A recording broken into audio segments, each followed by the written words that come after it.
نماز کی آسانی کے حوالے سے بتا دوں میرے بھائیوں، دن رات میں آپ صرف 17 رکعتیں پڑھ لیں، جو کتابوں کے خدا نے ہمیں بتایا نا، آپ کی پرسش کوئی نہیں ہونی، صرف 17 رکھتے ہیں، 2 فجر، 4 ظہر، 4 عصر، 3 مغرب اور 4 عشاء۔ باقی سب نفلی عبادتیں ہیں، آپ انہیں سنت موقدہ کہہ لیں، آپ انہیں وطر کہہ لیں، آپ انہیں نوافل کہہ دیں۔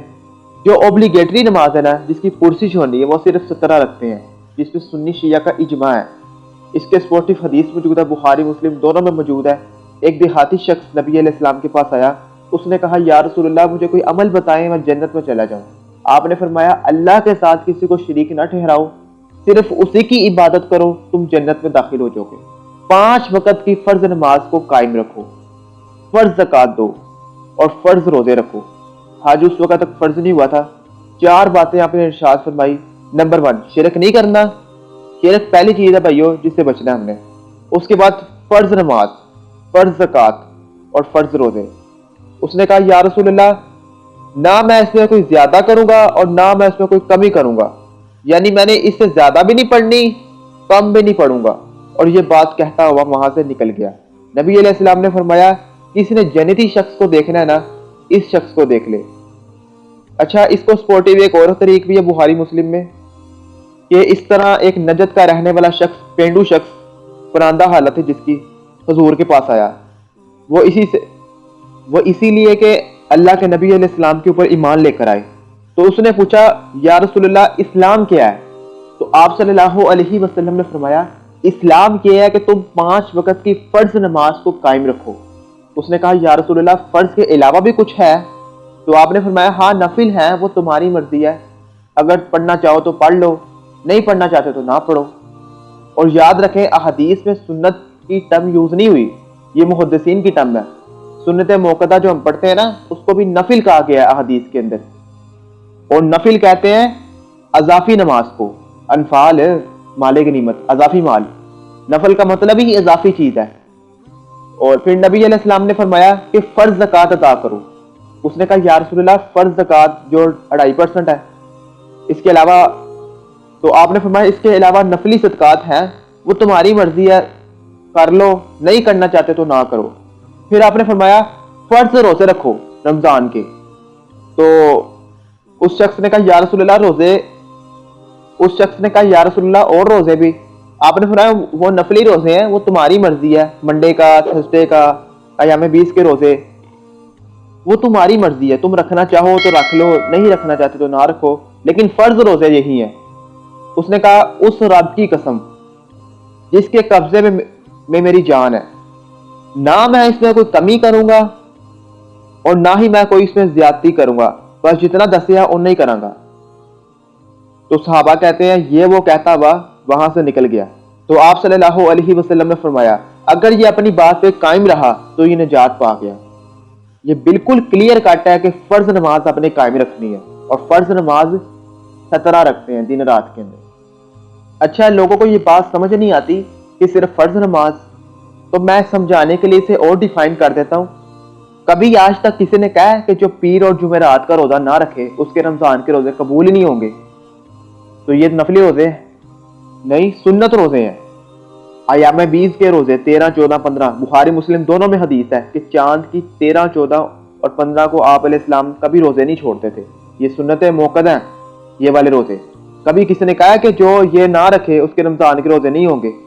کبھی کسی نے کہا جو عام صدقہ خیرات نہیں کرتا اس کی زکوٰۃ بھی قبول نہیں ہوگی۔ کبھی کسی نے کہا الٹا یہ تو بڑے بڑے لینڈ لارڈ کہہ رہے ہوتے ہیں بس زکوٰۃ ہمیں دے دو، پھر کام اپنی مرضی سے کرتے رہو، آپ ہمیں بس مدرسے کو زکوٰۃ دے دو، تمہارا مال پاک ہو گیا، 2.5% ہی دے دو۔ نماز کے بارے میں کوئی ساتھ رکھتے ہیں اور ایڈ کرتے ہیں، چھڑی عشاء کی 17 رکھتے بتا دی ہیں، صرف عشاء کی، حالانکہ دن رات میں صرف 17 رکھتے ہیں، 2 فجر، 4 ظہر، 4 عصر، 3 مغرب اور 4 عشاء۔ انہوں نے کتنا ظلم کیا ہے، لوگوں نے نماز پڑھنی چھوڑ دی ہے۔ الحمدللہ جب لوگ ان احادیث کو پتہ چلتا ہے لوگوں کو تو وہ نماز پڑھنا شروع کر دیتے ہیں، جس کی مثال میں خود بھی ہوں۔ ایک بندہ جو نماز ہی نہیں پڑھتا اس کو آپ صرف عشاء کی 17 رکعتیں بتائیں گے، عشاء کی، تو وہ کیسے نماز پڑھے گا؟ اس کے لیے تو مشکل ہو جائے گا۔ حالانکہ ہم نے احادیث سے بتا دیا کہ صرف دن رات کے اندر 17 رکھتے ہیں، دن رات کے اندر۔ پھر دوسری سہولت بھی بتا دوں نمازوں کو جمع کرنے کے حوالے سے۔ مسلم شریف میں اوپر تلے 10 احادیث ہیں 1629 سے لے کر 1633 تک کہ اللہ کے نبی علیہ السلام نے بغیر خوف کے، بغیر بارش کے، مدینہ شریف میں اور بغیر سفر کے ظہر عصر کی نماز کو جمع کیا اور مغرب اور عشاء کو۔ تابعین نے پوچھا یہ کیوں کیا تھا اللہ کے نبی علیہ السلام نے؟ تو ابن عباس نے فرمایا تاکہ امت کے لیے آسانی ہو اور کوئی تنگی باقی نہ رہے، اس لیے نبی علیہ السلام نمازوں کو جمع کر لیا کرتے تھے، ظہر کو عصر کے ساتھ یا عصر کو ظہر کے ساتھ، مغرب عشاء اور عشاء مغرب اس طرح جمع ہو سکتی ہے۔ اس کے علاوہ اگر کوئی واقعی مجبور ہے، ڈیوٹی اتنی سخت ہے، تو وہ مغرب سے آدھا گھنٹہ پہلے وضو کرے، ظہر عصر پڑھے، ساتھ ہی مغرب کی اذان ہو تو مغرب عشاء بھی جمع کر لے، ایک ہی وضو سے 4 نمازیں پڑھ سکتے ہیں۔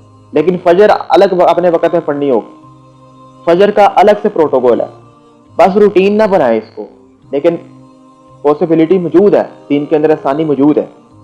لیکن میں انصاف کروں، ابو داؤد میں ایک حدیث ہے، نبی علیہ السلام نے فرمایا قیامت والے دن اگر کسی شخص کے فرضوں میں کمی نکلی تو اللہ تعالیٰ کہے گا اس کی کوئی نفلی عبادت ہے تو وہ فرض کی جگہ تول دو، سنت نہیں نفلی۔ یہاں سے بھی پتہ چلے گا کہ سنت کو نفل ہی کہا جاتا ہے ٹرم میں، حدیث کی ٹرم میں۔ تو سنت موقدہ آپ پڑھنا چاہتے ہیں ضرور پڑھیں، یہ آپ کو ہی فائدہ پہنچائے گی۔ کئی لوگوں نے فرض شروع کیے ہیں، آہستہ آہستہ خود بخود سنت کے اوپر بھی آ گئے ہیں، لیکن شروع میں آپ لوگوں کو تکلیف میں ڈالیں گے نا، یہ آپ زیادتی کر رہے ہیں۔ یہ تکلیف میں ڈال رہی ہے کہ خالی آپ نے عشاء کی 17 رکعتیں بتا دی، ایک بندہ نماز نہیں پڑھ رہا، وہ کیسے 17 رکعتیں پڑھے گا عشاء کی؟ تو آسانی تک لوگوں کو بتانی چاہیے ہمیں۔ بخاری مسلم دونوں میں حدیث ہے، نبی علیہ السلام نے فرمایا جو فرض کے علاوہ 12 رکعتیں پڑھ لے اسے جنت میں محل ملے گا، 4 ظہر سے پہلے، 2 ظہر کے بعد، 2 مغرب کے بعد، 2 عشاء کے بعد اور 2 فجر سے پہلے۔ 12 رکعتیں جو پڑھ لے اللہ تعالیٰ اسے جنت میں محل دے گا، سبحان اللہ۔ باقی جو وطر ہے یعنی وہ سنت موقدہ وہ بھی ہیں، سنن الکبریٰ البہقی کے اندر، المصنف لی ابن ابی شیبہ میں موجود ہے، مولا علی کا قول، وطر سنت ہے مگر اسے مت چھوڑو، پڑھ لو۔ اور صحیح بخاری میں موجود ہے، قاسم بن محمد بن ابی بکر کہتے ہیں کہ میں نے صحابہ کرام کو 3 رکعت وطر پہ پایا، البتہ ایک پڑھنے میں بھی حرج نہیں، جواز کی حد تک درست ہے۔ موطا امام مالک کے اندر حدیث موجود ہے، فاتح ایران سعد بن ابی وقاص کے بارے میں امام مالک نے نقل کیا ہے کہ وہ پوری زندگی عشاء کی 5 رکعتیں پڑھتے تھے، 4 فرض اور 1 وطر، پوری زندگی۔ تو ان کے اوپر تو کوئی فتویٰ نہیں لگا، سنت موقدہ چھوڑ دی، وہ پڑھتے ہی 5 رکھتے تھے، 4 فرض عشاء کے اور 1 وطر۔ تو بھائیو لوگوں کو نماز پڑھائیں، انہیں بتائیں کہ صرف فرض ہی پڑھ لیں جس کی پرسش ہونی ہے قیامت والے دن، تاکہ وہ نماز سے قریب تو آئیں۔ اگر آپ انہیں پہلے ہی بتائیں گے کہ عشاء کی 17 رکعتیں پڑھنی ہے تو وہ کبھی بھی نہیں آئیں گے نماز سے قریب۔ تو ان کو آسانی بتائیں کہ دین کے اندر آسانی موجود ہے تاکہ ان کی آخرت سنورے۔ اللہ تعالیٰ سے دعا ہے کہ جو میں نے حق بات کی اللہ تعالیٰ ہمارے دلوں میں راسخ فرمائے، اور اگر جذبات سے میرے منہ سے کوئی بری بات نکل گئی تو اللہ تعالیٰ ہمارے دلوں سے ہی معاف کر دے اور ہمیں کتاب و سنت کی صحیح تعلیمات پر عمل کرنے کی توفیق عطا فرمائے۔